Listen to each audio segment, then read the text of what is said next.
Hey guys, what is happening? Back here with another book review video for you. I was supposed to actually do this yesterday, but I got home late last night and I just did not feel like doing it. So I finished the book yesterday and I'm already halfway done with volume 15, Last Rites. But I'll talk about that when I finish it, I guess tomorrow, or maybe when I finish this review. Right now, I just want to talk about volume 14, Heart of Darkness, covering Daredevil 271 to 282, annuals 5 and 6, and we also have some annuals: Punisher Annual 3, Incredible Hulk Annual 16, and Silver Surfer Annual number 3. Once again, Volume 14, Heart of Darkness. I read these epics, guys, so you don't have to, but as always, I encourage that you do read because these epics are simply fucking awesome. So, Daredevil.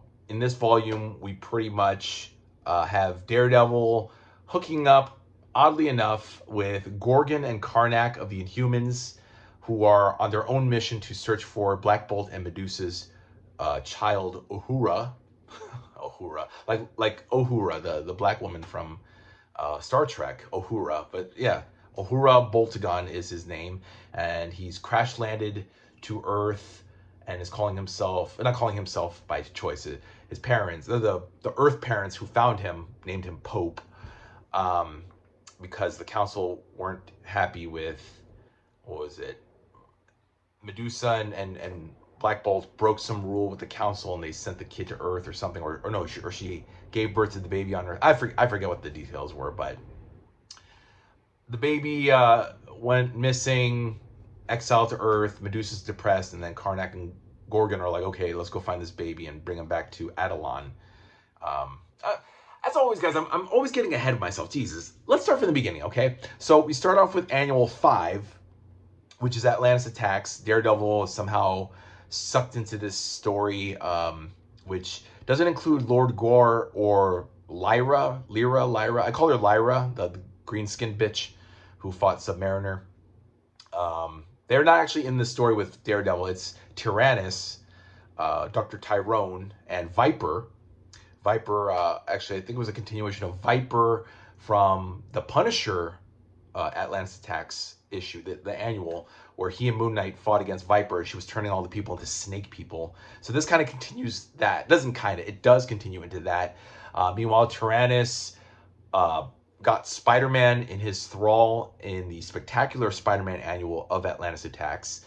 And so now it all comes together here. And Daredevil just fights Tyrannus in Atlantis Attacks. I'm not really too keen on the Atlantis Attacks stories. But, they serve their purpose. It's all spread throughout the Marvel Universe. And every title, like Evolutionary War in 1988, is pretty much thrown in and facing all these oppositions. But it ultimately is empty. It's funny because this was actually technically Daredevil Annual 4. However, there was already an Annual 4 that was released in 1976, which I reviewed in, what was it, volume 7 or 6? I forget. Which one was it? Hold on, what was it? It was in volume, I think, 6? No. It was in volume 7? No. Sorry, guys. I should know this. Holy crap. It was volume 4, right? It was Annual 4. Annual 4 was in volume 7. Okay. Volume 7, The Concrete Jungle. So a few volumes back in 1976. And Marvel, being the dunces that they are, accidentally labeled this one, the Atlantis Attacks Annual, as 4. So now it's called 4B. But if you look, what am I doing? If you look, guys, I don't know if you guys can see it. Here it is right here. They actually corrected it with the number 5, which is what it's supposed to be. It's supposed to be Annual 5. That's the Atlantis Attacks cover. And so they fixed it. So that's Annual 5, but they still technically call it 4B. Anyway, who cares? So that's that. Then we get into 271. Now this whole thing is pretty much Daredevil on the road. Daredevil. So last issue, they've introduced Blackheart, and Mephisto. Mephisto's in the background now fucking with Daredevil, playing games. Daredevil finally has reached the factory farm of Brandy Ash, because her father, the drug runner, told Matt, hey, go to this farm, my daughter will take care of you. Turns out the guy's a drug runner. and Brandy. Okay, so this is weird. I'm gonna tell you guys something. So Ann Nocenti, the writer of, she pretty much wrote, no, she did write all these issues. What am I saying? And so she did a very good job, a very good writer, Ann Nocenti is. Here's the thing, though, that's an issue. Not an issue, not a bad issue. And this is where I get real, guys. So if you guys like it when I give my opinion really harshly, like I do with Stanley, here goes. So Ann Nocenti, very good writer, but she's very much a woman, a woman's writer, a female writer. What do I mean by that? So, and I actually commend this, but it's also like, ugh, really? Like in a Daredevil book? I mean, why didn't you do this on Punisher? Or, you know, she didn't write Punisher. I think Joe Duffy did, but this is the problem that I have with the woman's perspective when it should be kept to a minimum. Here's what I mean, guys. So Ann Nocenti, and I think she had the right cause behind this. She spent the better part of this entire volume, volume 14, doing social issues. So like issues 271 to 273 is about the slaughter of animals, vegetarianism.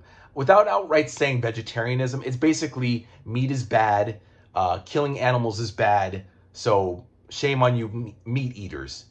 I don't know Ann Nocenti personally. I don't care what her politics are. Maybe she's a vegetarian. I don't know. But these 3 issues basically are a social commentary on how meat is bad, how the industry is bad, and it needs to be destroyed. Because pigs and chickens are being slaughtered horribly in slaughterhouses, on these factory farms. I get it. We get it, Anne, okay? Shush. Relax yourself, okay? Stick to Daredevil fighting crime. Stick to Daredevil kicking ass and beating up the bad guys. Shut the fuck up with your personal views. Of course, you're entitled to your own views. But hey, we are the buyers. We are the consumers of this comic book that you are writing. We don't want to hear this. We don't want to be bogged down by your rhetoric on how meat is bad. That's all, guys. That's all I wanted to say. And that felt so good.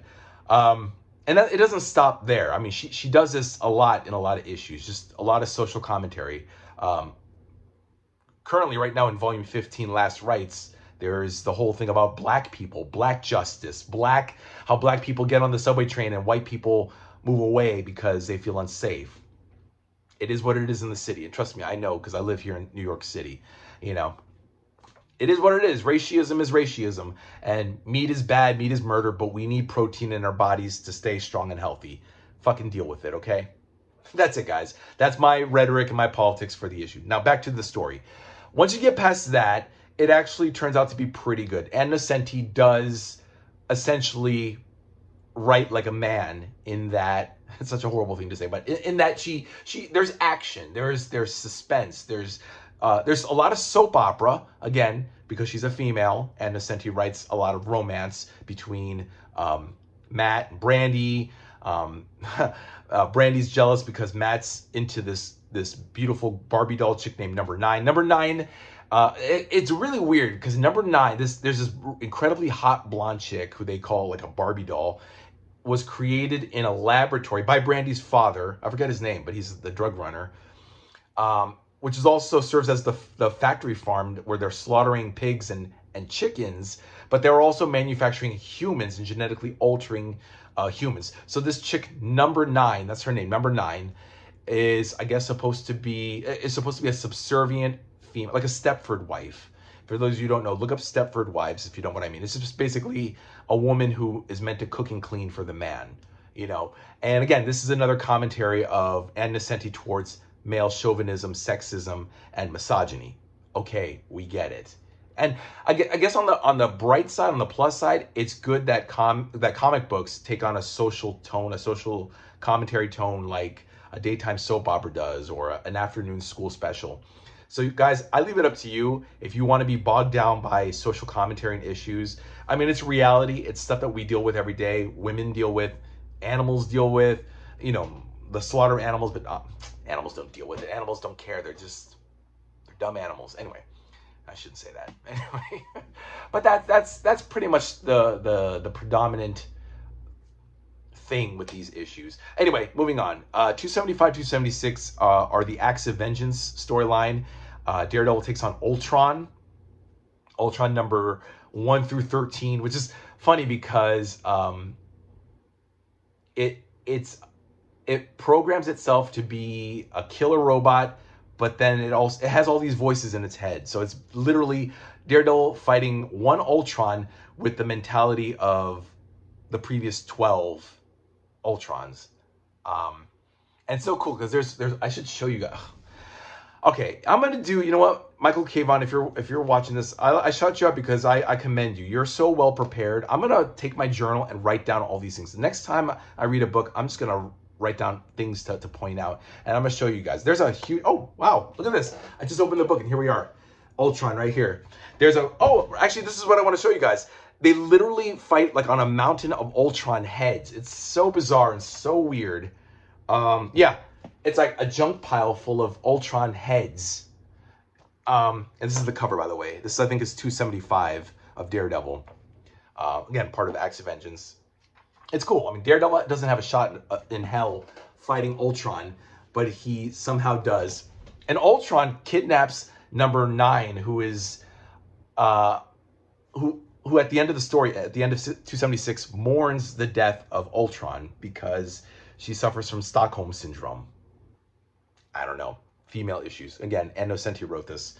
Yeah, look at all just heads of Ultron. It's just like a junk pile, and like Daredevil's buried in it, and it's just cool stuff. By the way, John Romita Jr. did, this is like the end of his run up until 282. John Romita Jr. His art started to look very 90s, which I don't like. I like his 80s work, but I enjoy the team up here between Innocenti and John Romita Jr. But yeah, so number 9 suffers from Stockholm Syndrome. Whoa, let me back up there. Huge head just like took up the entire camera. But she still continues on. Daredevil eventually meets up with Jesus fucking Christ, guys. Sorry. My head's going very fast. I need air because it's very hot. Hold on. There. So he meets up with Karnak and Gorgon. Gorgon had their mission to find Medusa and Black... Oh, I feel so much better. Pardon the hum, guys. If you hear the hum in the background, that's my AC unit.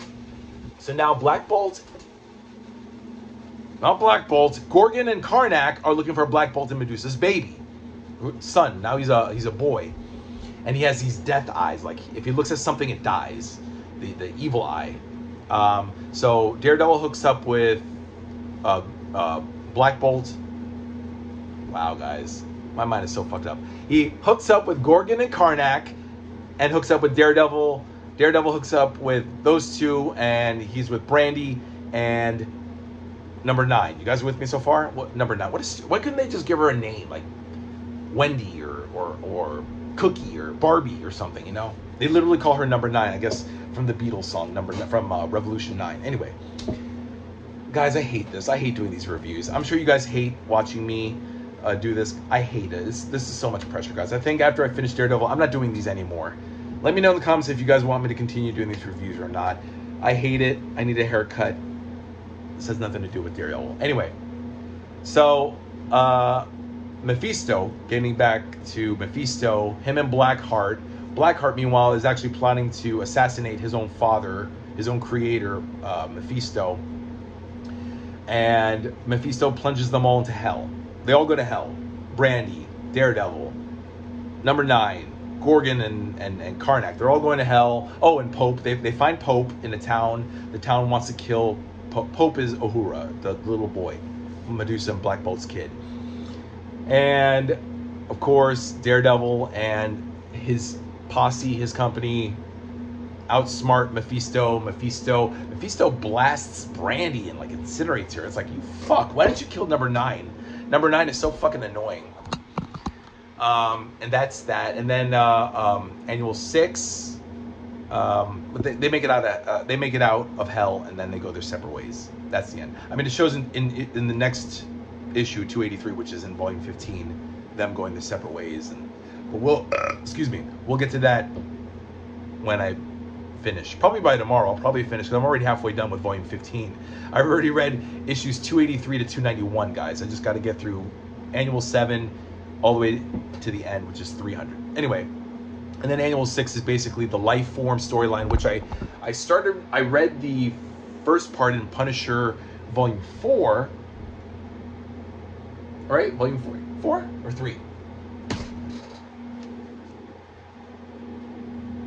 Annual 3. Okay, guys. Annual 3. Life form, but here, Daredevil, volume 14, collects all 4 parts. So you're going to read Punisher Annual 3, Daredevil Annual 6, Daredevil Annual 6, Incredible Hulk Annual 16, and then it ends in Silver Surfer Annual 3. As okay storyline, this big disease, this dude tries to break into an AIM laboratory, gets sick from this virus. It turns him into this gross, awful looking thing that absorbs and eats people, and it makes him bigger and bigger. The stories don't really follow along. Like, I don't know how it went from Punisher to Silver Surfer. None of it makes sense really, but somehow the same guy, George Prufrock is his name, same guy, same creature, somehow ends up in the middle of nowhere fighting Hulk, back to New York to fight Silver Surfer. Silver Surfer sends him up to a planet and just leaves him there. There's really no finality. But this is, again, like Atlantis Attacks, this is like a storyline. Around 1990, 91, they did like these individual big company crossovers. And in here, it included these 4 annuals, not like the entire Marvel Universe, just 4 titles. It's like Subterranean Wars, Kings of Pain, The Terminus Factor. All these storylines were self-contained in 3, maybe 4 other titles, but within their annuals. And so this one was Life Form, and much ado about nothing, guys. But that's it, guys. God, I don't know about you guys, but I think this was a horrible review. But let me know what you think, guys.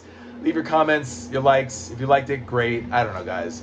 I'm running out of steam with these things. I'll be honest with you. I don't like it. It's just like when I was streaming video games on Twitch. I got so like bored of it, and it was just not fun anymore. But if you guys want me to continue doing these reviews, I'm going to definitely do it to the end of Daredevil, so it's complete. But I don't know, guys. I got to really rethink this. Yeah. But that was good. Hey, don't worry about that. Hey, this was good, guys. Read it. This was Heart of Darkness, Volume 14. And yeah, guys, good stuff. I'm right now reading Volume 15, which is Last Rites. And right now, so far, Matt Murdock, he had amnesia. He called himself Jack, like his dad, became a boxer. Kingpin found him. Kingpin wants to destroy him. Kingpin doesn't destroy him for whatever reason. He just strings him along, plays him along. But now he wants to get into media. You know, he has a black girlfriend. So now there's interracial romance.